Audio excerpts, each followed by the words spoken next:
আপনি যদি Google map ব্যবহার করেন তাহলে এই 3টি ট্রিক্স আপনার অনেক বেশি কাজে আসবে। ফার্স্ট অফ অল, আপনি যদি কার অথবা বাইক চালান সেই ক্ষেত্রে গুগল ম্যাপের কোনো অংশ আপনার যদি জুম ইন জুম আউট করার প্রয়োজন হয় তাহলে 2 হাত ব্যবহার করতে হবে।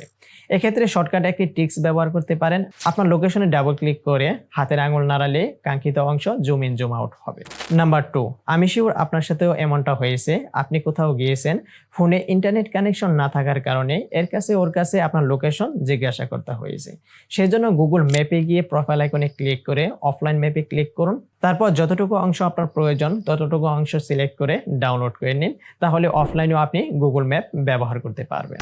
নাম্বার 3, আপনি কোথাও আপনার গাড়ি বা বাইক পার্ক করেছেন, সেটির জন্য পরবর্তীতে ভুলে না যান, সেক্ষেত্রে আপনি একটি ট্রিক্স ব্যবহার করতে পারেন।